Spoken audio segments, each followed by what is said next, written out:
చతుర్భుజం ప్రసన్నవదనం ధ్యాయేత్ సర్వవిఘ్నోపశాంతయే. గురుర్బ్రహ్మా గురుర్విష్ణుః గురుర్దేవో మహేశ్వరః. గురుః సాక్షాత్ పరం బ్రహ్మ తస్మై శ్రీ గురవే నమః. వ్యాసాయ విష్ణురూపాయ వ్యాసరూపాయ విష్ణవే నమో వై బ్రహ్మనిధయే వాసిష్ఠాయ నమో నమః. కూజంతం రామ రామేతి మధురం మధురాక్షరం ఆరుహ్య కవితాశాఖాం వందే వాల్మీకికోకిలం. శ్రుతిస్మృతిపురాణానాం ఆలయం కరుణాలయం నమామి భగవత్పాదశంకరం లోకశంకరం. వాగర్ధావివ సంపృక్తౌ వాగర్ధప్రతిపత్తయే జగతః పితరౌ వందే పార్వతీ పరమేశ్వరౌ. హరి ఓం.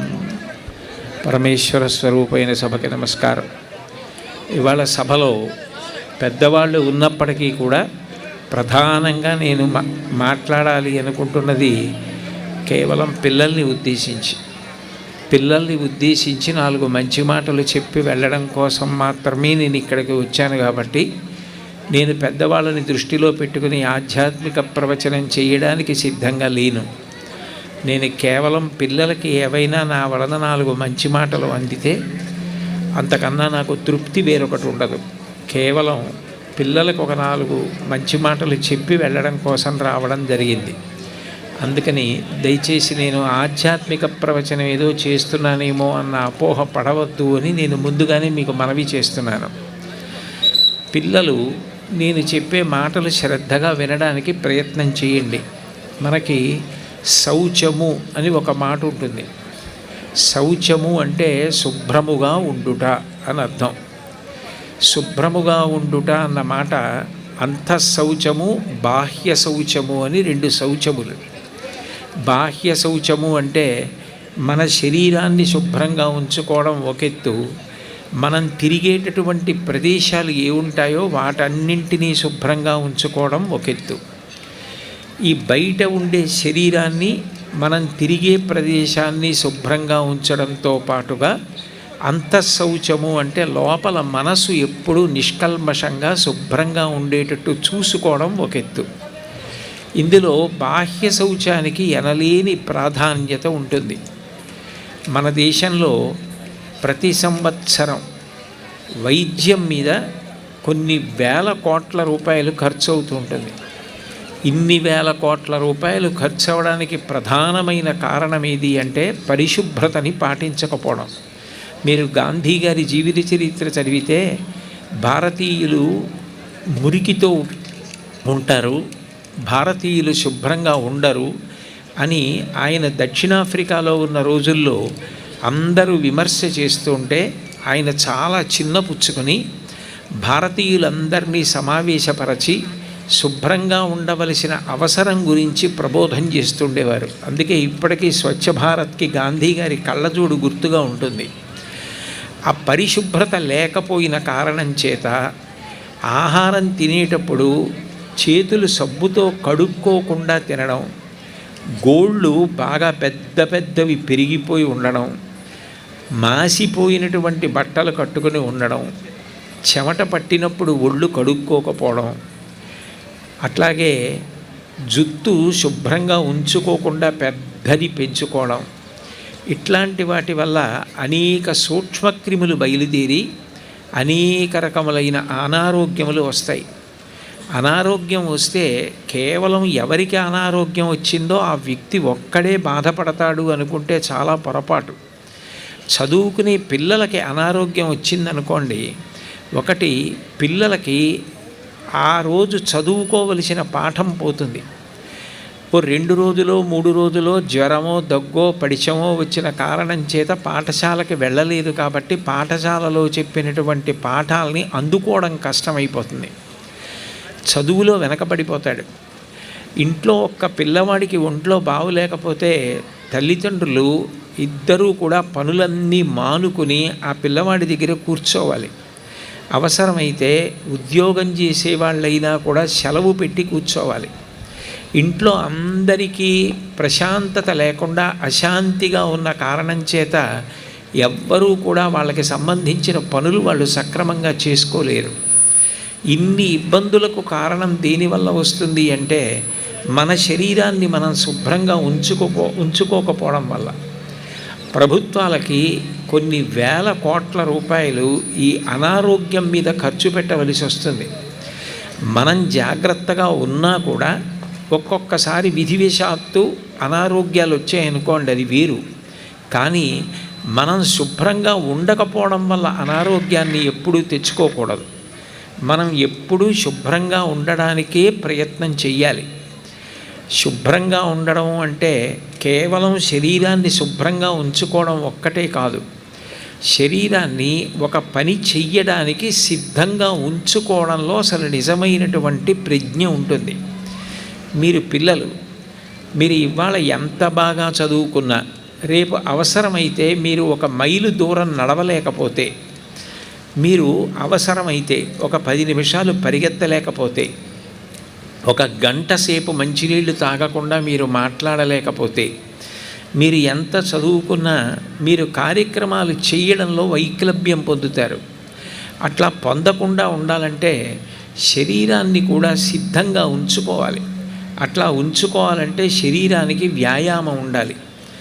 చదువు ఎంత ముఖ్యమో పిల్లలకి ఆటలు కూడా అంత ముఖ్యం.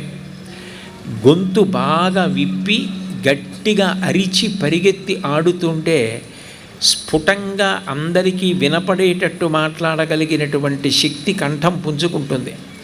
మొన్నటి వరకు ఉండేవారు బ్రహ్మశ్రీ మల్లాది చంద్రశేఖర శాస్త్రి గారని గొప్ప పౌరాణికులు. వారు భారతం ప్రసంగం చేస్తుంటే ఏ కారణం చేతనైనా విద్యుత్ శక్తిలో అంతరాయం ఏర్పడితే సునాయాసంగా 500 మందికి వినపడేటట్టుగా ఆయన 70 ఏళ్ల వయసులో కూడా మాట్లాడేవారు. అంత బాగా మాట్లాడగలగాలి అంటే, కంఠం బలంగా ఉండాలి అంటే బాగా ఆడుకోవడం, ఆ ఆడుకునేటప్పుడు అవుట్ నాట్ అవుట్ అని గట్టిగా అరవడం శరీరానికి మంచి వ్యాయామాన్ని, మనసుకి సంతోషాన్ని ఇస్తాయి. చదువుకోవడం ఎంత ప్రధానమో ఆడుకోవడం అంత ప్రధానం. నిజానికి మన దేశానికి సంబంధించిన ఆటలు కబడ్డీ లాంటివి. అట్లాంటి ఆటలు, పరిగెత్తి ముట్టుకునే ఆటలు, ఖోఖో లాంటి ఆటలు, ఇవి మనిషికి మంచి శ్రమని ఏర్పాటు చేసి ఒళ్ళు చెమట పట్టేటట్టు చేస్తాయి. ఆ మధ్య జాతిని ఉద్దేశించి ప్రసంగిస్తూ భారత ప్రధాని మోడీ గారు ప్రతిరోజు మన చొక్కాకి చెమట పట్టాలి అన్నారు. చొక్కాకి చెమట పట్టాలి అంటే ప్రతిరోజు వ్యాయామం చెయ్యాలి. కొంత దూరం నడవడమో, కొంతసేపు వ్యాయామం చేయడమో చేయకపోతే శరీరం అవసరం వచ్చినప్పుడు సహకరించదు. ఎప్పుడైనా కొంత దూరం నడవవలసి వస్తే నడవలేకపోతే ఆ శరీరంతో మీరు ఏం చేయగలరు? ఎంత తెలివితేటలు ఉన్నవాళ్ళైనా చెయ్యలేరు. మీరు ఈ ప్రాంతంలో గోదావరి తీరంలో ఎక్కడికి వెళ్ళినా సర్ ఆర్థర్ కాటన్ విగ్రహాలు కనపడతాయి.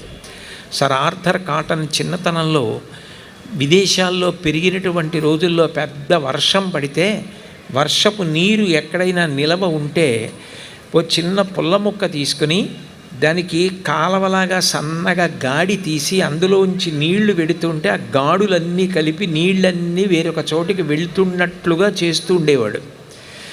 అతనితో పాటుగా పాఠశాలకి వెడుతున్న అతని సోదరుడు పాఠశాలకి రాకుండా ఈ పిల్లవాడు నీళ్లు వెళ్ళడానికి మార్గాలు చేస్తున్నాడని వాళ్ళ నాన్నగారికి చెప్తే, వీడు పెద్దవాడైన తర్వాత వ్యవసాయానికి పనికొచ్చేటట్టుగా నీటిపారుదల పథకాలు బాగా రచించగలుగుతాడు, ఆనకట్టలు కడతాడని ఆయన్ని ఆ రంగంలో వృద్ధి చెందేటట్టుగా చదివించారు వాళ్ళ నాన్నగారు. మీరు ఎక్కడ చూసినా సర్ ఆర్థర్ కాటన్ విగ్రహం గుర్రం మీద కనపడుతుంది.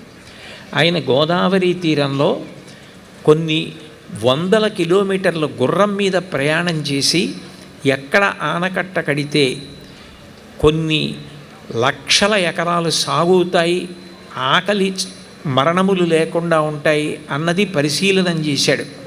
మీరు చరిత్ర పరిశీలనం చేస్తే సర్ ఆర్థర్ కాటన్ ధవళేశ్వరం దగ్గర ఆనకట్ట కట్టకముందు గ్రాండ్ ట్రంక్ రోడ్ అని హౌరా నుంచి మెద్రాసు వైపుకు వెళ్ళేటటువంటి రోడ్డు పక్కన పీనుగులు కుప్పల కింద పడి ఉండేవిట. కుప్పల కింద పడి అందులోంచి దుర్వాసన వస్తుండేదిట. అన్నం లేక, అన్నం తినడానికి అవకాశం లేక, పంటలు పండక అంతమంది చనిపోతుండేవారు. ఆయన బ్రిటిష్ వాడైనా ఆయన ఆ రోజులలో లండన్లో బ్రిటిష్ ప్రభుత్వానికి ఉత్తరం రాస్తూ, ఇంతమంది అన్నం లేక చచ్చిపోతూ ఉంటే ఇది నాగరిక ప్రభుత్వానికి అవమానం, కాబట్టి మనం గోదావరి మీద ఆనకట్ట కట్టాలని ధవళేశ్వరం వరకు ఆయన అంతా పరిశీలనం చేసి, ఇక్కడ ఆనకట్ట కడితే కొన్ని లక్షల ఎకరాలు 3 పంటలు పండుతాయని ఆ రోజుల్లో ఆయన ఆనకట్ట కట్టాడు. కాబట్టి ఇవాళ ఇంత సస్యశ్యామలంగా గోదావరి జిల్లాలు అన్నపూర్ణమ్మగా ప్రఖ్యాతికెక్కి ఇంతంత పంటలు పండుతున్నాయి. అదే కాటన్ ఎంత చదువుకున్నవాడైనా గట్టిగా 4 మైళ్ళ దూరం గుర్రం మీద వెళ్ళలేను అంటే ఆయన ఏం చేయగలడు? నడిచి వెళ్ళడం ఎంత కష్టమో గుర్రం మీద వెళ్ళడం అంతకన్నా కష్టం. కేదార్నాథ్ లాంటి ప్రదేశాలకి వెళ్ళినప్పుడు గుర్రం మీద వెళ్ళిన వాళ్ళకి తెలుస్తుంది. గుర్రం మీద కూర్చున్నప్పుడు గుర్రం నడుస్తూ ఉంటే గుర్రం చర్మం కదులుతూ ఉంటుంది. కదులుతున్నప్పుడు అలవాటు లేక ఈ తొడల కింద భాగాలన్నీ కూడా విపరీతమైన నిప్పులు చేసేస్తాయి. మర్నాడు పొద్దున నిద్రలేస్తే అడుగులు పడవు. అంత కష్టం గుర్రం మీద కూర్చోవడం. అట్లాంటిది గుర్రం మీద కూర్చుని ఆయన అన్ని 100 మైళ్ళు ఆ రోజుల్లో అరణ్య మార్గాలలో గోదావరి తీరం వెంబట ప్రయాణం చేసి ఎక్కడ ఆనకట్ట కడితే సస్యశ్యామలమవుతుందో పరిశీలించాడంటే ఆయన శరీరం కూడా సహకరించింది. కాబట్టి మోక్షగుండం విశ్వేశ్వరయ్య గారు 90 సంవత్సరాల వయసు దాటిపోయిన తర్వాత అప్పటి ప్రధానమంత్రి జవహర్లాల్ నెహ్రూ గారు గంగానది మీద ఎక్కడ ప్రాజెక్టు కడితే ఎక్కువ రాష్ట్రాలకు ఉపయుక్తం అవుతుందో పరిశీలించమంటే ఆ వయస్సులో తక్కువ ఎత్తులో ఎగిరేటటువంటి విమానంలో కొన్ని గంటల పాటు సర్వే చేసి అద్భుతమైనటువంటి ఆనకట్ట నిర్మాణానికి, రహదారి నిర్మాణానికి ప్రణాళిక రచన చేయగలిగారు. అంటే శరీరం అనేటటువంటిది అంత అవసరం. శరీరం మీకు సహకరించినప్పుడు మీరు ఎంత చదువుకున్నా మీరు ఏదీ చేయలేరు. శరీరం సహకరించడానికి చిన్నతనం నుంచి కూడా ఆ వ్యాయామం చెయ్యడం అన్నది బాగా అలవాటు చేసుకోవాలి. పిల్లలు శరీర సంరక్షణ చూసుకోవాలి, శుభ్రంగా ఉండడం అలవాటు చేసుకోవాలి. శుభ్రంగా ఉండడంలో ప్రధానమైనటువంటి పాత్ర ఎవరిది అంటే ఆహారం విషయంలో ఉంటుంది. ఎక్కువ కాలం నిలవ ఉండేది, రుచిగా ఉండేటట్టుగా తయారు చేయబడిన పదార్థాలు తినడానికి ఎప్పుడూ ఇచ్చగించకూడదు. 4 రోజుల పాటు బయట పెడితే కుళ్ళిపోయే పదార్థం 3 నెలల పాటు ఒక కవర్లో పెట్టి ఉంచితే ఉన్నది అంటే అందులో ఎన్ని రసాయనాలు వేస్తే అది అలా నిలవ ఉంటుంది. అంత నిలవ ఉన్న పదార్థాన్ని మనం తిని కడుపులోకి విడిచిపెడితే కడుపులో ఉన్నటువంటి సూక్ష్మమైన జీర్ణ వ్యవస్థ అంతా కూడా ఎంత ఇబ్బందికి గురైపోతుంది. ఎన్ని రకాల వ్యాధులు బయలుదేరతాయి. ప్రత్యేకించి మన రాష్ట్రంలో మన జిల్లాలలో బ్రహ్మాండమైన కూరగాయలు దొరుకుతాయి. చక్కగా తాజాగా ఉన్నటువంటి కూరగాయలు ఆ రోజే తోటల్లో కోసి తీసుకొచ్చి అమ్ముతారు. ఈ అమలాపురం లాంటి పట్టణాల్లో ఎంత మంచి మంచి కూరలు దొరుకుతాయి, పళ్ళు దొరుకుతాయి. సస్యశ్యామలమై అపర గంగానది గోదావరి తీరంలో పెరిగినటువంటి ఆకుకూరలు, కాయగూరలు, పళ్ళు ఇటువంటివి తినడం శరీరానికి ఎంతో మంచిది. అన్నిటికన్నా అత్యంత అవసరమైనది గుర్తుపెట్టుకోవలసినది ఏది అంటే అమ్మ పెట్టిన అన్నం కన్నా అమృతం కూడా తక్కువే లోకంలో. అమ్మ పెట్టిన అన్నం అంత గొప్పది. వెంకటేశ్వర వైభవోత్సవాలని ప్రతి జిల్లాలో చేస్తూ ఉండేవారు. చేసినప్పుడు నేను దానికి వ్యాఖ్యాతగా వెళ్ళేవాడిని. వెంకటేశ్వర స్వామి వారు ప్రతిరోజు ఉదయం పూట తీసుకునే అన్నం ఆయన తల్లిగారు పంపిస్తారు, వకుళమాత గారు. అది పెరుగన్నం. పెరుగన్నం నైవేద్యం పెడతారు వెంకటేశ్వర స్వామికి. మొట్టమొదట ఆ పెరుగన్నం తింటారు. వెంకటేశ్వర స్వామి వారంతటి వారు తల్లిగారు పంపినటువంటి పెరుగన్నం తింటున్నారు. మా చిన్నతనంలో మా అమ్మగారు మా అందరికీ పెరుగన్నం పెట్టి పాఠశాలకు పంపించేవారు. పెద్దవాళ్ళం అయిపోయిన తర్వాత ఇప్పుడు ఉదయం పలహారం చేయడం అలవాటైంది, కానీ మా చిన్నతనం అంతా ఉదయం వేళ పెరుగన్నం తిని పాఠశాలకు వెళ్ళడమే. పెరుగు అన్నం తిని పాఠశాలకు వెడితే ఎంత బలంగా ఉంటుందో. అస్తమానం దాహం వేయకుండా ఎంత కష్టపడినా తట్టుకోవడానికి శరీరం సిద్ధంగా ఉంటుంది.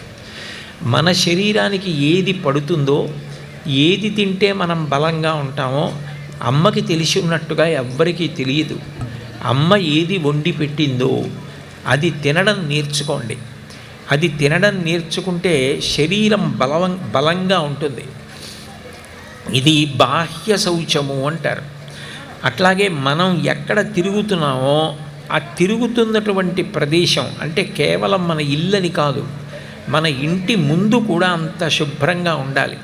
మనం ఒక 4 మొక్కలు పెంచితే అంత అందంగా పెంచాలి. మనం నివసించేటటువంటి వీధిని శుభ్రంగా ఉంచుకోవాలి. అలా ఉంచుకోకపోతే భయంకరమైనటువంటి క్రిమికీటకాదులు పెరిగిపోయి అవి కరిచిన కారణం చేత విషతుల్యమైనటువంటి జ్వరాలు, అంటురోగాలు ప్రబలి అనారోగ్యాలు ఏర్పడతాయి. కాబట్టి మనం ఉండే పరిసరాల్ని అంత శుభ్రంగా ఉంచుకోవాలి. మనం తొడుక్కునే బట్టలు ఉతికి ఆరేసినటువంటి బట్టలే కట్టుకోవాలి. శుభ్రత అంటే ఏదో బాగా ఖరీదైనవి కట్టుకోమని కాదు, మనకున్న వాటిల్లో ఉతికినటువంటి బట్టలు కట్టుకోవాలి. కట్టుకుని అనారోగ్యం సంక్రమించకుండా ఎప్పుడూ జాగ్రత్త పడుతుండాలి. మన ఇంట్లో మన వస్తువులు మనం పెట్టుకున్నప్పుడు ఆ వస్తువులు అర్ధరాత్రి వేళ లేచి ఆ వస్తువు తీయవలసి వచ్చినా తీయగలగాలి. ప్రత్యేకించి పిల్లలు పుస్తకాలు సర్దుకుంటూ ఉంటారు. పాఠశాల నుంచి వచ్చిన తర్వాత ఆ పుస్తకాల సంచి తీసుకెళ్ళి మూట పారేసినట్టు పారేయడం, అట్టలు ఊడిపోయి ఉండడం, ఆ పెన్సిలో పెన్నో తీయవలసి వస్తే పుస్తకాల అడుగు నుంచి తీయడంలో 2 నెలలు కూడా కాకముందే పుస్తకాలు చిరిగిపోయి ఉండడం, ఎక్కడ పడితే అక్కడ పుస్తకాల మీద వ్రాసేస్తూ ఉండడం, అవి అశుభ్రతకి సంబంధించిన విషయాలు. ఇంటికి వెళ్ళగానే పుస్తకాలు అంత అందంగా సర్దుకోవాలి. మహాత్మా గాంధీ గారు ఒకప్పుడు సబర్మతి ఆశ్రమంలో ఉండగా విద్యుత్ సరఫరాలో అంతరాయం వచ్చింది. ఆయన ఒక చిన్న వస్తువు ఒకటి తీయవలసి వచ్చింది. దానికోసం గబగబా వెళ్ళి ఆ రోజుల్లో బ్యాటరీ లైట్ పట్టుకొస్తుంటే గాంధీ గారు అన్నారు, అక్కర్లేదు, అది ఎక్కడుందో నేను తీయగలనని. ఆ చీకట్లో వెళ్ళి ఆయన కూర్చునేటటువంటి టేబుల్ మీద చెయ్యి పెట్టి తడివి ఇక్కడ ఉంటుందని తీశారు. అంటే తన వస్తువులు పెట్టుకునేటప్పుడు అంత అమరికగా పెట్టుకోవడం, చదువుకునేటప్పుడు ఇవాళ నేను ఏం చదువుతాను అనుకుంటున్నాను అన్నది ఆలోచించి దానికి సంబంధించిన పుస్తకాలన్నీ అందంగా పెట్టుకుని కూర్చుని చదవడం. చదివేటప్పుడు సాధ్యమైనంత వరకు బల్లా కుర్చీ వాడకుండా నేల మీద కూర్చుని చదువుకోవడం అలవాటైతే, వెన్నుపాము నిటారుగా పెట్టి చదువుకోవడం అలవాటైతే భవిష్యత్తులో శరీరం బాగా సహకరిస్తుంది. సంగీతం నేర్చుకునే వాళ్ళకి మొట్టమొదట చెప్పేది ఏదంటే, వెన్నుపాము నిటారుగా పెట్టి కూర్చోవడం అలవాటు చేసుకుంటే తప్ప సంగీతం రాదని చెప్తారు. నేను సంగీతానికి సంబంధించి ఎన్నో పుస్తకాలు చదివాను. వాటిల్లో మొట్టమొదటి నియమం ఏం చెప్తారంటే, వెన్నుపాము నిటారుగా పెట్టి కూర్చోవడం వస్తేనే సంగీతం సక్రమంగా వస్తుంది అని చెప్తారు. పిల్లలు చక్కగా చాప మీద మఠం వేసి కూర్చొని వెన్నుపాము నిటారుగా పెట్టి పుస్తకాలు చదవడం అలవాటు చేసుకుంటే సంధిబంధములకు వ్యాయామం ఉంటుంది. చిన్నతనం నుంచి ఈ కుర్చీల్లో కూర్చోవలసిన అవసరం లేదు. నేను కొన్ని వేల ప్రసంగాలు నేల మీద కూర్చునే చేశాను.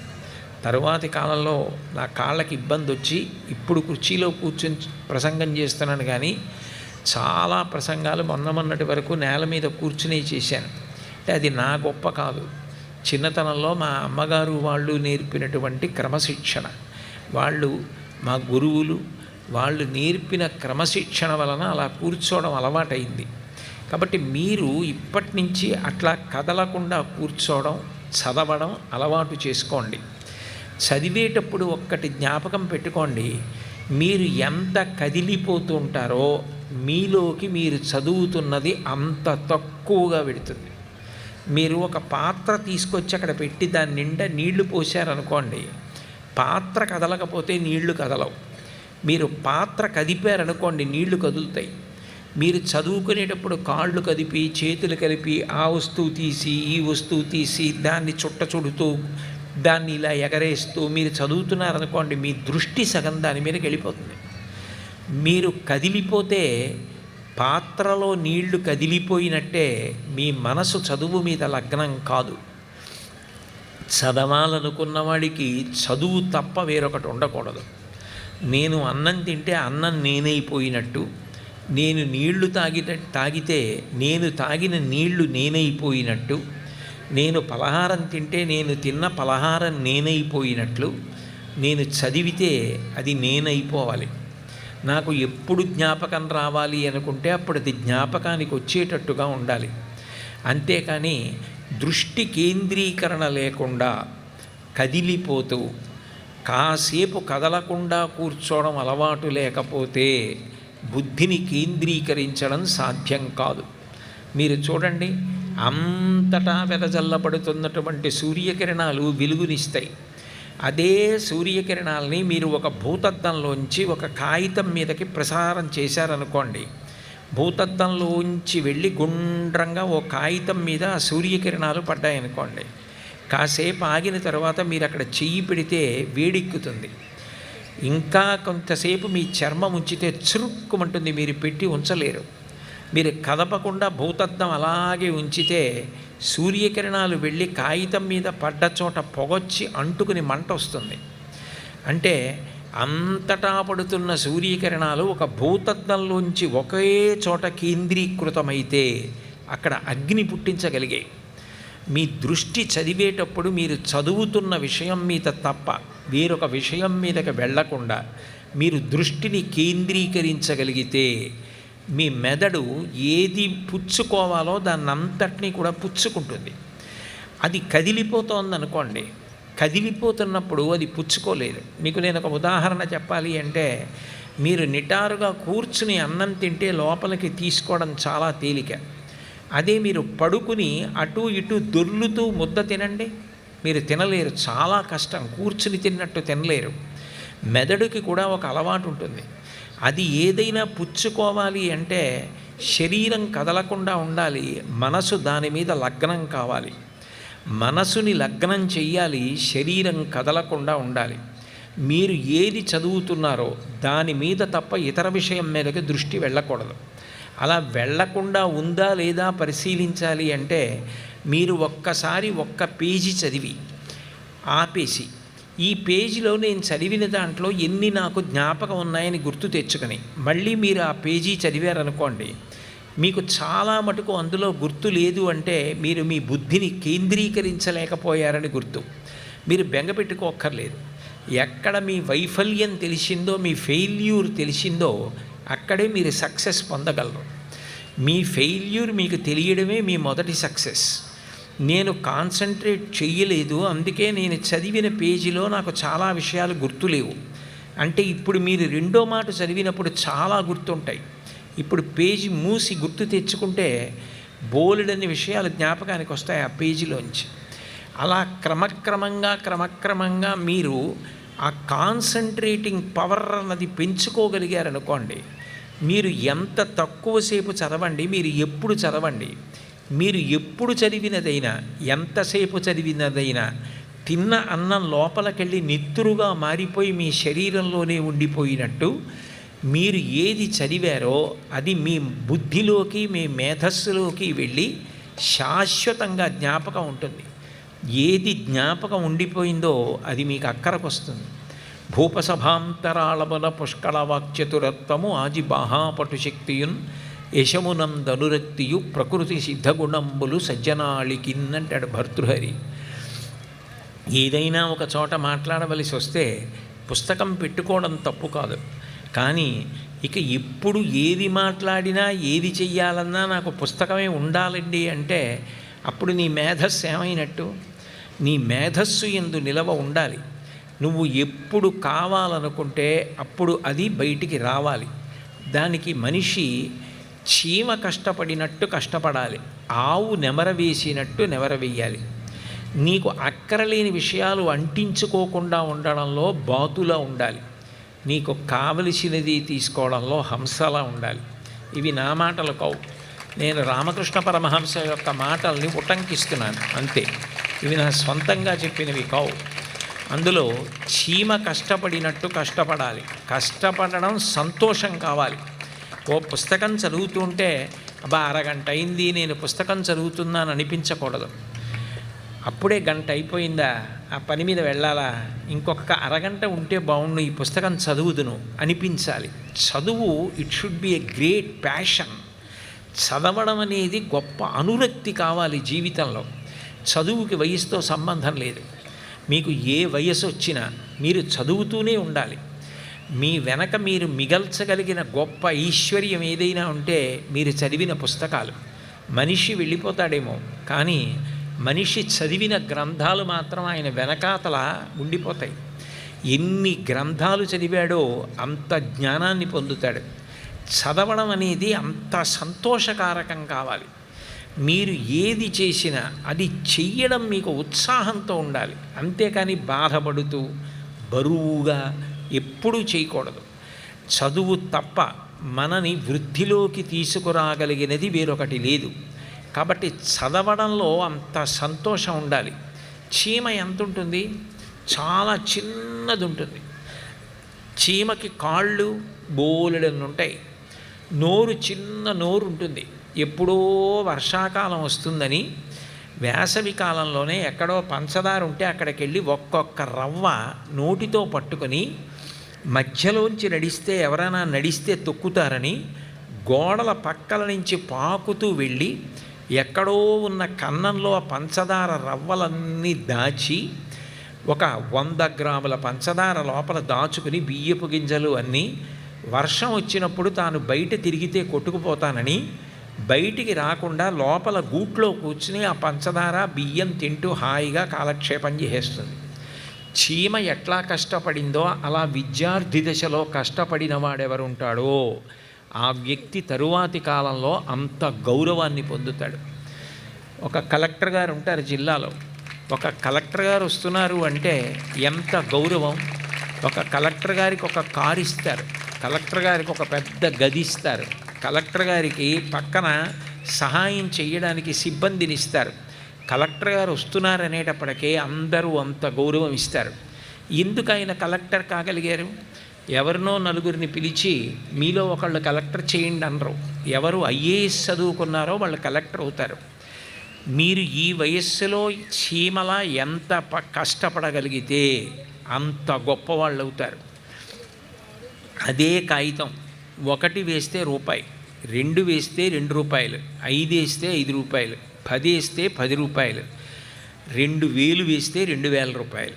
రూపాయిని చూసినట్టు 2000 రూపాయలని చూడరు కదా. మీరు ఇప్పుడు చదువుకునే వయస్సులో మీరు ఎంత కష్టపడితే, ఎంత సంతోషంగా, ఎంత ఉత్సాహంగా, మీరు ఎంత బాగా చదువుకుంటే భవిష్యత్తులో ఇంకొక 15 ఏళ్ళు దాటేటప్పటికి మిమ్మల్ని చూసి మీ అమ్మగారు గర్వపడతారు. నేను అంత కష్టపడి వీడిని కన్నందుకు వీడి ఇంత గొప్పవాడయ్యాడని పొంగిపోతారు. మీ అందరికీ తెలుసు నోరి దత్తాత్రేయుడు గారని అంతర్జాతీయ క్యాన్సర్ స్పెషలిస్ట్. భారత రాష్ట్రపతి చేసిన నీలం సంజీవరెడ్డి గారు కూడా ఒకప్పుడు క్యాన్సర్ వస్తే అమెరికాలో ఆయన దగ్గరికే వెళ్ళారు. అంత గొప్ప నోరి దత్తాత్రేయుడు గారు చదువుకున్న విధానం, ఆయన వ్రాసిన పుస్తకం చదివితే మీరు ఆశ్చర్యపోతారు. చిన్నతనంలో చాలా పొడవుగా 6 అడుగుల పొడుగు ఉండేటటువంటి రంపపు పొట్టు బస్తాని, దాంతోపాటు బొగ్గుల బస్తాని తీసుకురావడానికి చిన్న పిల్లవాడికి ఓపిక సరిపోక ఎవరినో సైకిల్ అడిగితే పెద్ద సైకిల్ ఇస్తే అది సీటు మీదకి ఎక్కి తొక్కలేక ఎవరినో అడిగి బొగ్గుల బస్తా క్యారేజీకి వేసి కట్టించుకొని ఊక బస్తా ముందేసుకొని దాన్ని నడిపించుకుంటూ కింద పడిపోతే మళ్ళీ ఎవరు పెట్టరని కష్టపడి ఇంటికి తీసుకొచ్చేవారు. అప్పు కోసమని కిరాణా కొట్టుకెడితే చూడగానే పెద్ద పెద్ద కేకలేసేవాడు ఆ కొట్టు యజమాని. అంత కష్టపడి చదువుకున్నారు ఆయన. చదువుకుని చదువే చిన్నతనంలో ఎంత చదివారు, అంత కష్టపడి చదివారు. మీరు నోరి దత్తాత్రేయుడు గారి జీవితం చదివితే ఆశ్చర్యపోతాం. ఆయన అమెరికా వెళ్ళినటువంటి రోజుల్లో తినడానికి ఒక రొట్టె తప్ప, ఆయన వెళ్ళవలసిన ఊరికి కారుకి ఇవ్వవలసిన డబ్బులు తప్ప ఇంకేం లేవు. ఆయన చేతిలో రొట్టె పట్టుకుని కారు వాడిని పిలిచి నన్ను ఆ పక్క ఊర్లో దిగబెట్టమంటే ఇంత డబ్బు అవుతుందంటే అది మాత్రమే ఉంది దత్తాత్రేయుడు గారి దగ్గర. ఆ రొట్టె పట్టుకుని ఎక్కుతుంటే ఆయన దెబ్బలాడాడు. ఇప్పుడు నువ్వు ఆ రొట్టె పట్టుకుని ఎక్కుతున్నావు, అదంతా కారు సీటుకి అంటిస్తావని. లేదు లేదు, నేను ఆకలిగా ఉన్నాను, నేను ఆ రొట్టె అంటించని, జాగ్రత్తగా తింటానని బతిమాలుకుని రొట్టె తిని మరునాడు 24 గంటలు ఏమీ లేకుండా ఉండిపోయి ఒక తెలుగువాడు కనపడితే అప్పు తీసుకొని అంత కష్టపడి చదువుకుని అంత కష్టపడి వృద్ధిలోకి వచ్చి ప్రపంచ ప్రఖ్యాత క్యాన్సర్ స్పెషలిస్ట్, పద్మశ్రీ అవార్డు వచ్చింది తర్వాత. ఆయనని కన్న తల్లి నిరుపేదరాలు. ఎంత పేదరికమో నిజంగా కుటుంబానికి. వాళ్ళ అమ్మగారికి వేలు మీద చిన్న పుండు వచ్చింది. వస్తే ఆ వేలు నిప్పి తగ్గడానికి ఆయన ఇంజెక్షన్ చేశారు. ఇంజెక్షన్ చేసి సంవత్సరానికి ఒకసారి చెయ్యాలి. ఆ ఇంజెక్షన్ ఆవిడ కొడుకుతోనే చేయించుకుని ఆపరేషన్, చిన్న ఆపరేషన్, అంత పెద్ద క్యాన్సర్ స్పెషలిస్టు తల్లిగారికి చిన్న ఆపరేషన్ చేస్తే ఆవిడ గర్వంగా అందరికీ వెళ్ళి చెప్పేవారు, మా అబ్బాయి చేశాడు ఈ ఆపరేషను, అంత కష్టపడి చదివించాను, ఇప్పుడు అంత గొప్పవాడయ్యాడు అని. ఒక తల్లి పొంగిపోవాలి కొడుకుని కన్నందుకు, ఒక తండ్రి పొంగిపోవాలి, ఒక పాఠశాల పొంగిపోవాలి, ఆ ఊరు పొంగిపోవాలి.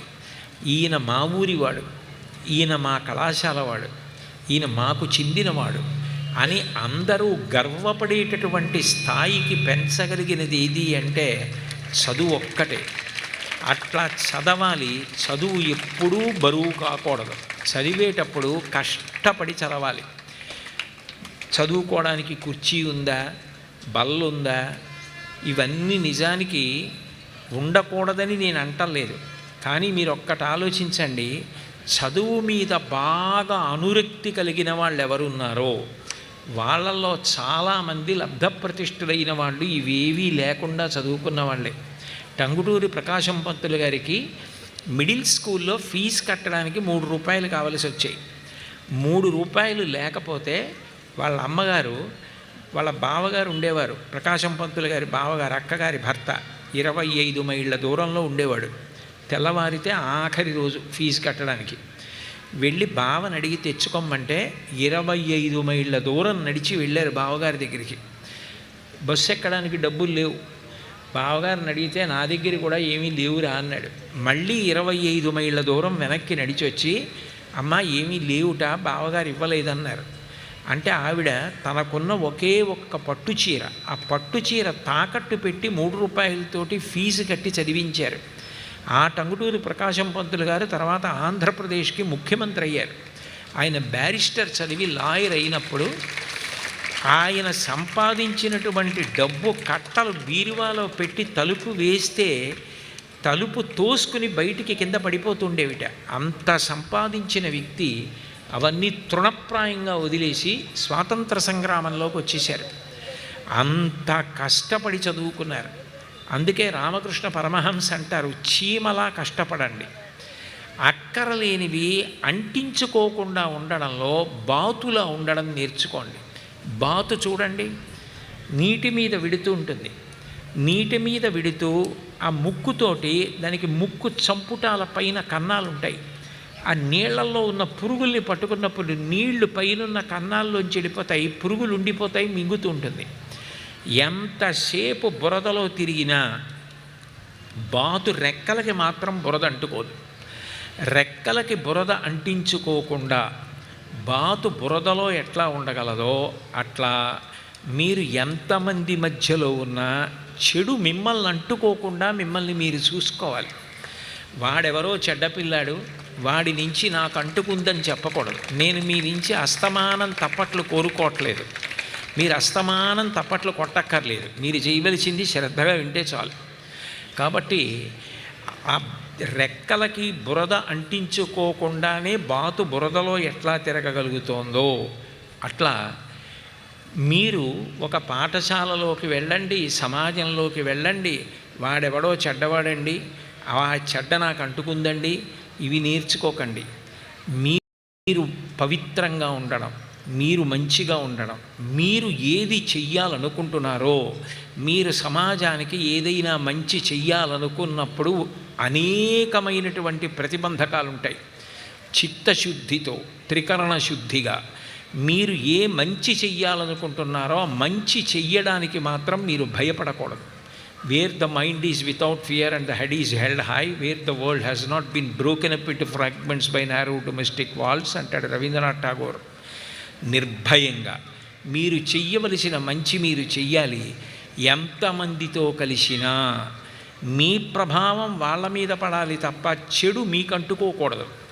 అగ్నిహోత్రుడు ఉంటాడు, శవాన్ని తగలబెడతాడు అగ్నిహోత్రుడు, కానీ అగ్నిహోత్రుడు అపవిత్రం అయిపోతున్నాడా? హోమంలో హవిస్సులు ఇస్తాం, అయినా అగ్ని పవిత్రం. ఇంట్లో వంట చేస్తాడు, పవిత్రం.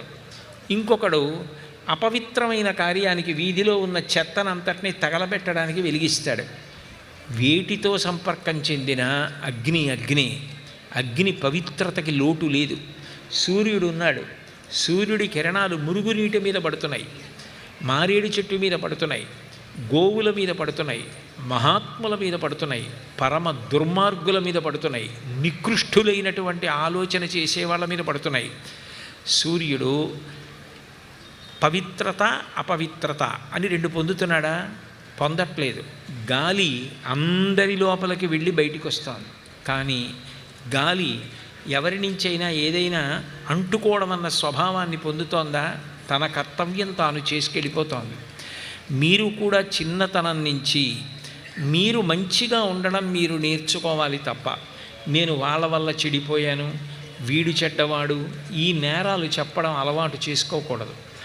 మనం మంచిగా ఉండాలి, క్రమశిక్షణతో ఉండాలి, మన వలన ఇతరులు ప్రచోదనం పొందాలి, అట్లా ప్రవర్తించాలి తప్ప ఇంకొకలా ప్రవర్తించడం అలవాటు చేసుకోకూడదు. అందుకే బాతులా బతకండి అని చెప్తారు. మూడవది, హంస పాలని నీటిని ఎలా వేరు చేస్తుందో అలా ప్రతి మనిషి కూడా మంచి చెడు ఆలోచించాలి. మంచి ఎంత తొందరగా ఆకర్షించలేదో చెడు అంత తొందరగా ఆకర్షిస్తుంది.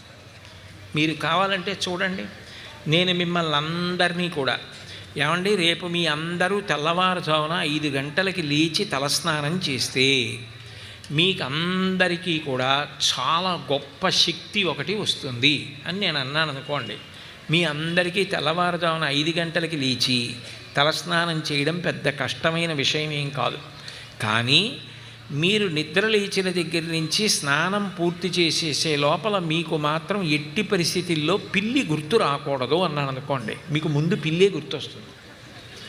ఎందుకనంటే ఏది వద్దంటామో దాని వైపుకి మనసు వెడుతుంది. చెడుకి ఆకర్షణ శక్తి చాలా ఎక్కువ. ఎంత ఆకర్షణ శక్తికి చెడు ఉన్నా దాని నుంచి నిగ్రహించుకోవడం నీకుగా రావాలి. ఒక కార్ అంటే 2 ఉండాలి, యాక్సిలరేటర్ ఉండాలి, బ్రేక్ ఉండాలి. నీకు ఎంత వేగంగా వెళ్ళాలో అంత వేగంగా వెళ్ళడానికి యాక్సిలరేటర్ ఉండాలి. ఆగవలసి వస్తే బ్రేక్ ఉండాలి. బ్రేక్ ఉంది కానండి యాక్సిలరేటర్ లేదంటే ఆ కారు పనికిరాదు. యాక్సిలరేటర్ ఉంది, వేగంగా పరిగెడుతుంది కానండి, ఆగదు, బ్రేక్ లేదన్నా కారు పనికిరాదు. 2 ఉంటేనే కారు. మనిషి జీవితంలో వృద్ధిలోకి రావడానికి కష్టపడి ముందుకు పరిగెత్తగలగాలి.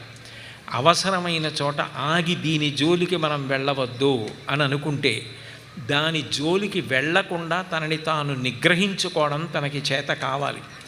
అట్లా చేతనైతే ఇది మంచి, ఇది చెడు, దీని జోలికి నేను వెళ్ళను, ఇది మంచి, దీని జోలికి నేను వెళతాను అని నిలబడగలగడం రావాలి. అలా వస్తే నీకు హంసలా బ్రతకడం వచ్చింది అని గుర్తు. ఇటువంటి అలవాట్లు మీరు చిన్న చిన్న వాటి నుంచి నేర్చుకుంటే ఉత్సాహం పొందడం ప్రతి చిన్నదానికి కూడా మనిషి బెంగ పెట్టేసుకోకూడదు. అబ్దుల్ కలాం గారు ఫెయిల్ అన్న మాటని డిఫైన్ చేశారు. ఫెయిల్ అంటే FAIL, ఫెయిల్ అంటే ఇక జీవితంలో పనికి రాకుండా పోవడం కాదు, ఫస్ట్ అటెంప్ట్ ఇన్ లెర్నింగ్. మొట్టమొదటిసారి నేర్చుకుంటున్నాడు, తడబాటు వచ్చిందంతే అని ఆయన అంత అందంగా ఫెయిల్ అన్న మాటని నిర్వచనం చేశారు. ఎప్పుడైనా ఏదైనా ఇబ్బంది వచ్చిందనుకోండి బెంగ పెట్టేసుకోకూడదు. అప్పుడప్పుడు జీవితంలో సమస్యలు ఏర్పడతాయి. అంత మాత్రం చేత భయపడిపోయి పిరికితనంతో నేలబారుగా పడిపోకూడదు. బురద ముద్దైతే చేతిలోంచి జారితే నేల మీద పడి నేలకు అంటుకుంటుంది. బంతి అయితే కింద పడితే పైకి లేస్తుంది. ఎక్కడ వైఫల్యం వచ్చిందో అక్కడే ఉత్సాహంతో మళ్ళీ పైకి లేవడం నేర్చుకోవాలి. భర్తృహరి అంటాడు, ఖండితంబయ్యు భూజంబు వెండిమలచు క్షీణుడయ్యును చంద్రుండు వృద్ధి చెందు. ఒక చెట్టు, మాకు కాకినాడలో ఓ గోశాలకి నేను రోజు వెడుతూ ఉంటాను. ఆ గోశాలలో కొన్ని చెట్లు అనవసరంగా పెరిగిపోతే వాటిని నరికేస్తాం. నరికేసినా కూడా అవేం బెంగ పెట్టుకోవు. అంత ఎత్తున పెరిగాను, ఈ దుర్మార్గుడు నరికేశాడు అని బెంగ పెట్టుకోకుండా నరికేసిన దగ్గర మళ్ళీ చిగురులు వచ్చి మళ్ళీ కొమ్మలు వచ్చి మళ్ళీ చెట్టు పెరుగుతుంది. అంతేగాని నన్ను నరికేశాడు కాబట్టి ఇంకా నేను పెరగడం అనవసరం అని బెంగ పెట్టుకోదు. ప్రతి కృష్ణపక్షంలోనూ చంద్రుడు క్షీణించిపోతాడు. అమావాస్యకి చంద్రుడు సరిగ్గా కనపడడం. అయినా మళ్ళీ ఉత్సాహంతో శుక్లపక్షంలో పెరుగుతూ పౌర్ణమి నాటికి పూర్ణబింబం అవుతున్నాడు. నీకు ఒక కష్టం వస్తుంది, కానీ నేల పడిపోకుండా ఉత్సాహంగా కష్టాన్ని అధిగమించి జీవితంలో ముందుకు వెళ్ళడం నేర్చుకోవాలి. దాన్ని క్షమాగుణం అంటారు. ఓర్పు పట్టగలగడం. ఆ ఓర్పు పట్టలేనివాడు ఎవరుంటాడో, ఎవడు పిరికితనంతో నేలన పడిపోతాడో, ఎవడు ముందుకు వెళ్ళలేడో వాడు జీవితంలో వృద్ధిలోకి రాలేడు. నెల్సన్ మండేలా గురించి మీలో ఎంతమందికి తెలుసో నాకు తెలియదు. ఆయన దక్షిణాఫ్రికాకి అధ్యక్షుడు చేశాడు. నెల్సన్ మండేలా గారు లాంగ్ వాక్ టు ఫ్రీడమ్ అని పుస్తకం రాశారు. అది ఆయన ఎప్పుడు రాశారో తెలుసుకుంటే మీరు ఆశ్చర్యపోతారు. ఆయన్ని 26 సంవత్సరముల పాటు రాబిన్ ఐలాండ్ అని సముద్రపు హోరు తప్ప ఇంకేం వినపడదు. అటువంటి భయంకరమైనటువంటి ఒక దీవిలో, ఒక గదిలో బంధించారు. 26 సంవత్సరములు బంధించారు. ఆయన 6 అడుగుల పొడుగు మనిషి. ఆయన కాళ్ళు చాపుకుని పడుకోవడానికి వీలు లేనంత చిన్న గదిలో 26 ఏళ్ళు ఉంచి, ఆయన శారీరకమైన అవసరాలు కూడా మలమూత్ర విసర్జన చెయ్యవలసి వచ్చినా ఆ గదిలోనే. ఎప్పుడో మర్నాడు పొద్దున్న వచ్చి తీస్తారు. అటువంటి గదిలో 26 ఏళ్ళు బంధింపబడ్డాడు. ఆయన మొక్కవోని ధైర్యంతో అలా నిలబడితే దాన్ని ఇండామిటబుల్ స్పిరిట్ అని కీర్తించారు కలాం గారు. 26 ఏళ్ళు బంధించి ప్రతిరోజు పొద్దున్నే ఆయనకి సుత్తి, తట్ట, పార ఇచ్చి సున్నపు గనికి తీసుకెళ్ళేవారు. సున్నపు గనులు తెల్లగా ఉంటాయి, రాళ్ళు. దక్షిణాఫ్రికా కాదు, వేడి, విపరీతమైన ఎండ. ఆ ఎండకి ఈ సున్నపు గనులు కొడుతుంటే రాళ్ళు తెల్లగా మెరిసిపోతూ కంటి దృష్టి పోయేది. ఆ తెల్లటి దుమ్ము లేచి సున్నమంతా మీద పడి సాయంకాలం వెళ్ళి స్నానం చేస్తే అదంతా కూడా ఒంటికి అంటుకుపోయి ఒళ్ళు మంటలు వచ్చేది. మళ్ళీ తెల్లవారేటప్పటికీ నిద్ర లేపేసి చెయ్యి పని చెయ్యి అని చెప్పి అసలు విశ్రాంతి తీసుకొని ఇచ్చేవారు కాదు. అలా సున్నపు బండలు కొట్టడంలో ఆయనకి దృష్టి సన్నగిల్లిపోయింది. కొన్ని సంవత్సరాల తర్వాత ఆయనకి సన్ గ్లాసెస్ ఇచ్చారు. ఆయన జీవిత చరిత్ర చదివితే పిల్లలు ఎంత పట్టుదలతో బ్రతకాలో తెలుస్తుంది. 6 నెలలకు ఒక్కసారి ఒక 30 నిమిషాలు ఆయన భార్యతో మాట్లాడడానికి అవకాశం ఇచ్చేవారు. కొన్ని వేల రూపాయల డబ్బు పెట్టుకుని ఆవిడ విమానంలో వెడితే అన్ని నెలల తర్వాత 6 నెలలకు ఒక్కసారి భార్యని చూసిన వాడికి సంతోషంతో వెళ్ళి ఎట్లా ఉన్నావని ముట్టుకోవాలనిపిస్తుంది. కానీ ఒక అద్దం పెట్టి అద్దానికి అటువైపు ఆవిడ్ని కూర్చోబెట్టి ఇటువైపు నెల్సన్ మండేలా గారిని కూర్చోబెట్టేవారు. మండేలా గారి వెనకాతల 3 సైనికులు, ఆవిడ వెనకాతల 2 సైనికులు. ఆ అద్దానికి కన్నాలు ఉండేవి. మాట కన్నాల్లోంచి వినపడుతుంది అంతే, మనిషిని ముట్టుకోవడానికి ఉండదు. మధ్యలో అద్దం పెట్టేవారు. 6 నెలలకొక్కసారి మధ్యలో ఏదైనా రాజకీయం గురించి మాట్లాడుతున్నాడేమో అని అనుమానం వస్తే కర్టెన్ వేసేసేవారు. ఆ గ్లాస్ మీద వేసేసి సెషన్ అయిపోయింది, ఇంకా మాట్లాడడానికి వీలు లేదని లోపలికి వెళ్ళిపోమ్మనేవారు జైల్లోకి. 30 నిమిషాలు మాట్లాడడానికి అనుమతించి 5 నిమిషాలు కూడా మాట్లాడకుండా చేసిన సందర్భాలు ఉన్నాయి. అయినా కూడా ఆయన భార్యని ఉద్యోగంలోంచి తీసేశారు. అన్నం తను తినడానికి, పిల్లలకి పెట్టుకోవడానికి లేనంత కష్టం ఆవిడికి కల్పించారు. ఇన్ని చేసిన 26 సంవత్సరాలు ఆయన వర్ణ వ్యతిరేక వ్యవస్థకి వ్యతిరేకంగా పోరాటం చేసి దక్షిణాఫ్రికాకి అధ్యక్షుడయ్యాడు. మీరు పిల్లలు అటువంటి మంచి మంచి పుస్తకాలు మీ పుట్టినరోజున, మీ ఇంట్లో ఏదైనా మంచి కార్యం జరిగిన రోజున మీ పెద్దవాళ్ళ దగ్గర బహుమతిగా పుచ్చుకొని ఇంట్లో పెట్టుకుని చదువుకుంటే మీకు కూడా అటువంటి ఆత్మవిశ్వాసం, అటువంటి పెద్దల దారిలో ప్రయాణం చెయ్యగలిగినటువంటి స్థితి కలుగుతుంది. దాన్ని అంతఃశౌచము అంటారు. అంతఃశౌచము అంటే మనిషి మనసు ఎంత బలంగా ఉంది, ప్రతిదానికి లొంగిపోకుండా ఎంత ధైర్యంగా నిలబడగలడు అన్నదాన్ని ఆ అంతఃశౌచం నేర్పుతుంది. అటువంటి అంతఃశౌచం కలిగి మనిషి వృద్ధిలోకి రావాలంటే మహాత్ముల యొక్క జీవిత చరిత్రలు చదవాలి. మీరు చూడండి, మహాతల్లి ఆ మేడం క్యూరీ ఆవిడ జీవితం గురించి చదివితే ఆశ్చర్యం వేస్తుంది. ఆవిడ ఎక్కడో పోలాండ్లో పుట్టింది. తల్లిగారు టీచర్ చేసేవారు, తండ్రి గారు ఉద్యోగం చేసేవారు. తల్లిగారు అకస్మాత్తుగా జబ్బు చేసి చనిపోయారు. 3 చెల్లెళ్ళు, 1 తమ్ముడు. తండ్రి గారు రష్యాకి వ్యతిరేకంగా మాట్లాడారని ఆ రోజుల్లో ఆయన ఉద్యోగం తీసేశారు. తినడానికి తిండి లేకపోతే ఆవిడ 3 చెల్లెళ్ళు, ఆ సోదరుడు ఇళ్లల్లో పాచి పనులు చేసి అంట్లు తోమి ఇళ్ళు తుడిచి డబ్బు తెచ్చి ఒక్కళ్ళైనా బాగా చదువుకోవాలని మేడం క్యూరీని ఫ్రాన్స్ పంపించారు. ఆవిడ అక్కడ చదువుకుంటున్న రోజుల్లో ఒక వ్యక్తి నిన్ను ప్రేమించానని ఆవిడ వెంటపడి ఆవిడ్ని మోసం చేశాడు. ఆవిడ ఆత్మహత్య చేసుకు చనిపోదామని సముద్రపు ఒడ్డుకు వెళ్ళారు. వెళ్ళి సముద్రంలో దూకబోయే ముందు, నా కోసం అంత కష్టపడుతున్న నాన్నగారు ఉన్నారు, నా కోసం అంత కష్టపడుతున్న 3 చెల్లెళ్ళు ఉన్నారు, తమ్ముడు ఉన్నాడు, వాళ్ళందరూ ఏడుస్తారు. ఒక దౌర్భాగ్యుడు, ఒక మోసగాడు నన్ను మోసం చేస్తే వాడి మోసానికి గురై చనిపోనా, వాళ్ళు సంతోషించేటట్టుగా బ్రతకనా అని ఆలోచించి, ఇక నేను వీడి గురించి ఆలోచించను, నేను అట్లా బ్రతుకుతానని మళ్ళీ తిరిగి వచ్చి చదువుకోవడం మొదలెట్టారు. మేడం క్యూరీ చదువుకున్నట్టు బహు తక్కువ మంది చదువుకుంటారు. మీ అందరికీ మీ అమ్మగారు నాన్నగారు అంత కష్టపడి చక్కటి పదార్థాలు పెట్టి బట్టలు కొనిపెట్టి మిమ్మల్ని సినిమాలకి తీసుకెళ్ళి చదివిస్తున్నారు. మేడం క్యూరీ తినడానికి బ్రెడ్లో స్లైసెస్ అంటే రొట్టె ముక్కలు మాత్రమే ఉండేవి. అంతకన్నా ఆవిడ దగ్గర తినడానికి ఏం ఉండేది కాదు. ఎప్పుడైనా ఒక కప్పు టీ కొనుక్కొని ఆ కప్పు టీలో కానీ ఆ రొట్టె ముక్క ముంచుకు తింటే అది ఆవిడికి పెద్ద పండగ.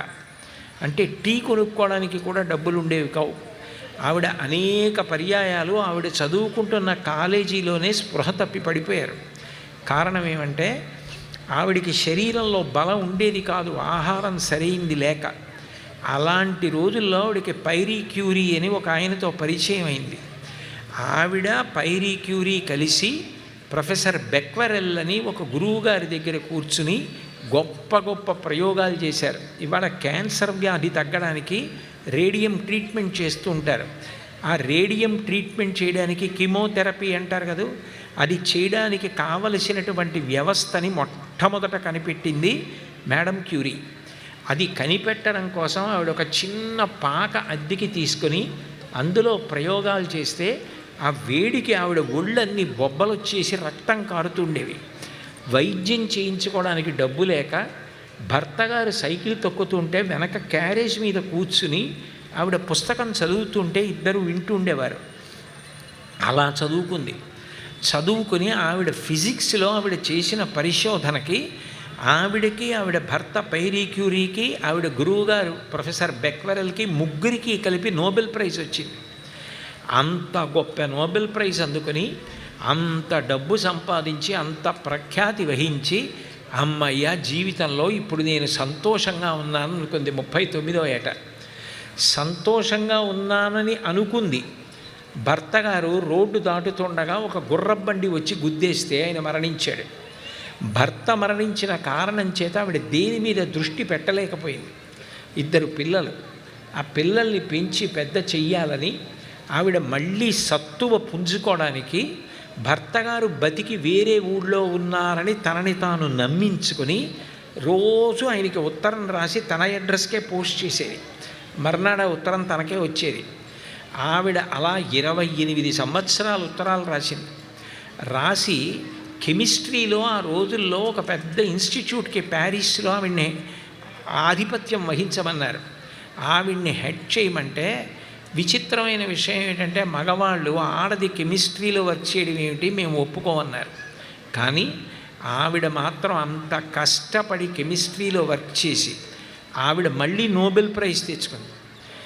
ఆవిడ నోబెల్ ప్రైజ్ తెచ్చుకోవడం కాకుండా ఆవిడ పిల్లల ఇద్దరికీ కూడా నోబెల్ ప్రైజులు వచ్చాయి. ఆవిడ ఒక్కతే ప్రపంచ చరిత్రలో ఇంకా ఎవ్వరికీ లేదు. ఆవిడ ఒక్కతే, ఆవిడికి 2 నోబెల్ ప్రైజులు, ఆవిడ పిల్లలిద్దరికి నోబెల్ ప్రైజులు, భర్తకి నోబెల్ ప్రైజు, గురువుగారు ప్రొఫెసర్ బెక్వెరెల్కి నోబెల్ ప్రైజు, 6 నోబెల్ ప్రైజులు ఆవిడ ఒక్కతే సంపాదించింది, ఫిజిక్సు కెమిస్ట్రీలో కూడా. అంత గొప్ప ఆవిడ దగ్గరికి వెళ్ళి అడిగారు, ప్రపంచవ్యాప్తంగా క్యాన్సర్ వ్యాధిగ్రస్తులు కోట్ల మీద ఉన్నారు, ఈ రేడియం ట్రీట్మెంట్లో మీరు పేటెంట్ తీసుకుంటే బిల్ గేట్స్ కన్నా ఆవిడ వారసులకి ఇవాళ ఎక్కువ ఐశ్వర్యం ఉంటుంది, మీరు పేటెంట్ తీసుకోమంటే ప్రకృతిలో వచ్చినటువంటి వైద్యం ఇది నేను సొంతంగా తయారు చేసింది కాదు, ప్రకృతి ఇచ్చినటువంటి మూలధాతువు, అందుకని నాకు నయా పైసా అక్కర్లేదని నిస్వార్థంగా ఆవిడ ప్రపంచంలో క్యాన్సర్ రోగులకి ఇచ్చేసి పరిశోధనలు చేసిన కారణం చేత ఒంట్లో పుట్టిన పొళ్ళకి ఆవిడకే క్యాన్సర్ వచ్చి మరణించారు. ఒకప్పుడు చనిపోయేటప్పుడు ఆవిడ కోరుకున్నది ఏమిటి అంటే, నన్ను గోతిలో పాతి పెట్టేసినప్పుడు నేను ఏ దేశంలో పుట్టానో ఆ పోలెండ్ మట్టి తీసుకొచ్చి నా మీద పొయ్యండి చాలు, ఆ మట్టి పోసి నన్ను కప్పెట్టేయండి అని అడిగింది. అంత కష్టపడింది జీవితంలో. ఇవాళ ఆవిడ పేరు చెప్పుకొని కొన్ని కోట్ల మంది క్యాన్సర్ వ్యాధి నుంచి వినిర్ముక్తులవుతున్నారు. మనిషి జీవితంలో పట్టుదల ఉండాలి. కబీర్ దాస్ గారు అంటాడు, ధీరే ధీరే రేమనా ధీరే సబకుచ హోయి, మాలీసీంచే సౌఘరే ఋతువాయే ఫల్హోయి అంటాడు. మీరు ఒక మొక్క నాటారనుకోండి, తీసుకొచ్చి అదే పనిగా నీళ్లు పోసేశారనుకోండి, మీరు నీళ్లు పోసేసినంత మాత్రాన మొక్క పెరిగి చెట్టు అయిపోయి కాయలు కాసి పళ్ళు పండదు. మీరు అక్కడ ఆ మొక్కకి ఎప్పుడెప్పుడు నీళ్లు పోయాలో అప్పుడప్పుడు నీళ్లు పోసి, ఎప్పుడెప్పుడు మట్టి ఎరువు వేయాలో అప్పుడప్పుడు మట్టి ఎరువు వేస్తే ఆ మొక్క పెరిగి పెద్దదవుతుంది. అంతేకాని ఒక్క రాత్రి ఒక్క పగల్లోనో ఒక వ్యక్తి గొప్పవాడు అయిపోమంటే అవడు. అసిధారావ్రతంగా జీవితం అంతా క్రమశిక్షణ పాటించి తాను కష్టపడవలసింది కష్టపడి మనసు లోపల పట్టుదలతో ఓర్పుతో చక్కగా బాగా చదువుకుంటే దాని ఫలితం ఒకనాడు అందుతుంది. అది అందే వరకు కష్టపడాలి. వ్యవసాయదారుడు విత్తనం పెట్టగానే పంట వచ్చేది. 6 కాలం కష్టపడితే చిట్ట చివరికి పంట చేతికి వస్తుంది. మీరు సంవత్సరం అంతా అంత బాగా క్రమశిక్షణతో చదువుకుంటే అంత ఉత్తమ విద్యార్థులు అని పేరు తెచ్చుకుంటారు. దానికి తగినట్టుగా ప్రతిరోజు చక్కగా కాలాన్ని సద్వినియోగం చేసుకొని ఎంతసేపు చదువుకోవాలో ఎంతసేపు ఆడుకోవాలో దానికి తగినట్టుగా కాలాన్ని విభాగం చేసుకొని మీరు సద్వినియోగం చేసుకున్నప్పుడు జీవితంలో వృద్ధిలోకి వస్తారు. ఇది బాగా నేర్చుకోవాలి. అన్నిటికన్నా ఒక ముఖ్యమైన విషయాన్ని మీరు జ్ఞాపకం పెట్టుకోవాలి. జీవితంలో నిస్వార్థంగా, అంటే అసలు ఏ ప్రతిఫలాన్ని కోరకుండా, నాకు మీ వలన ఇది కావాలి అని ఏ ప్రతిఫలం కోరకుండా మీకు సలహా చెప్పగలిగిన వాళ్ళు ముగ్గురు ఉంటారు. అందులో మొట్టమొదటిది తల్లి, రెండవ వాడు తండ్రి, మూడవ వాడు గురువు. ఈ ముగ్గురిని ఎప్పుడూ తిరస్కరించకూడదు, కాదు అనకూడదు. ఎందుకనంటే మీరు ఒక్కటి ఆలోచించండి, శంకరాచార్యులు వారు మాతృకా పంచకం చేశారు. ఆయన అన్నీ శివుడి మీద విష్ణువు మీద భగవతి మీద స్తోత్రాలు చేసి అంత గొప్ప శంకరాచార్యులు వారు కన్న తల్లి మీద 5 శ్లోకాలు చేశారు. అందులో ఒక శ్లోకంలో అంటారు, ఆస్తాం తావదీయం ప్రసూతి సమయే దుర్వారశూలవ్యధ నైరుచ్యం తనుశోషణం బలమయీ శయ్యాచ సాంవత్సరి ఏకస్యాపి న గర్భభారణభరక్లేశస్య యస్య క్షమః దాతుం నిష్కృతి ఉన్నతోపి తనయత్ తస్యై జనన్యై నమః అంటారు. నిజానికి అమ్మ పిల్లల్ని కడుపులో ఉంచుకున్నప్పుడు, గర్భం ధరించినప్పుడు శరీరం వికారాన్ని పొందుతుంది. ఒంగోడానికి ఉండదు, సరిగ్గా పడుకోలేదు, దొల్లలేదు, ఏది పడితే అది తినలేదు. బిడ్డ పుట్టేటప్పుడు తాను బ్రతుకుతుందో తెలియదు, బ్రతకదో తెలియదు. ఎందరో బిడ్డకి జన్మనిచ్చి చనిపోయిన తల్లులు ఉన్నారు. బాలమురళీకృష్ణ గారి తల్లి, బాలమురళీకృష్ణ గారు పుట్టిన కొద్ది రోజులకే మరణించారు. నన్ను కనడానికే మా అమ్మ పుట్టింది అంటుండేవారు బాలమురళీకృష్ణ గారు. తల్లి బిడ్డ పుట్టినప్పుడు మరణిస్తుంది. ఎంతో రక్తం పోతుంది. ఒక శూలం మీద కూర్చోపెడితే దిగిపోతున్నప్పుడు ఎంత పోటు వస్తుందో అంత నిప్పి కలుగుతుంది. ఇంత కష్టపడి బిడ్డని కని నువ్వు నాకు థ్యాంక్స్ చెప్పని అడగదు. పాలిచ్చి పెంచి పెద్ద చేసి సంవత్సరం పాటు ఆ బిడ్డ చలికాలం లేదు, వేసవి కాలం లేదు, మలమూత్ర విసర్జన చేసేస్తే బట్ట మార్చి స్నానం చేయించి ఒళ్ళు తుడిచి అంత వృద్ధిలోకి తీసుకొచ్చి ఆ పిల్లల్ని కళ్ళల్లో పెట్టుకుని కాపాడి, పిల్లవాడికి ఏదైనా అనారోగ్యం వస్తే అది తగ్గాలని తాను ఉపవాసాలు చేసి, దేవాలయాలలో ప్రదక్షిణాలు చేసి, పూజలు చేసి ఆ పిల్లవాడు బాగుండాలని కోరుకుంటుంది. చిట్ట చివరికి చనిపోయే ముందు కూడా ఆ బిడ్డ బాగుండాలని కోరుకుంటుంది తప్ప, బిడ్డ నాకు ఇది ఇవ్వాలని కోరుకోని వ్యక్తి ఈ లోకంలో ఎవరైనా ఉంటే అమ్మ ఒక్కతే. అమ్మ నా ప్రాణం కూడా, నా హృదయం కూడా పోసుకొని నువ్వే బ్రతుకు అంటుంది బిడ్డని. ఒక్కటి జ్ఞాపకం పెట్టుకోండి, మీ జీవితంలో మీరు మీ అమ్మగారికి చెప్పకూడని పని చెయ్యకూడదు, నాన్నగారికి చెప్పకూడని పని చెయ్యకూడదు, గురువుగారికి చెప్పకూడని పని చేయకూడదు. అది ఒక్కటి మీరు నేర్చుకుంటే పిల్లలందరూ వృద్ధిలోకి వస్తారు. అందుకే మాతృదేవో భవ, మాతృదేవో భవ అంటే అమ్మ భగవంతుడితో సమానం కాదు, భగవంతుడే అమ్మగా ఉన్నది. మాతృదేవో భవ, పితృదేవో భవ. తండ్రి కూడా అంతే. ఎంత కష్టపడ్డా పిల్లల యొక్క వృద్ధిని కోరుకుంటాడు.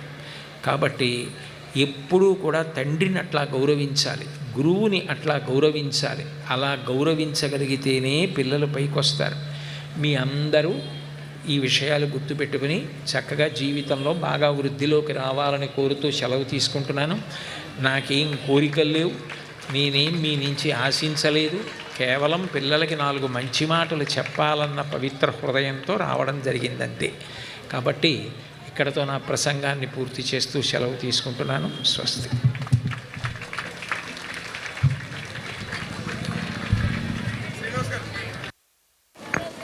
హలో.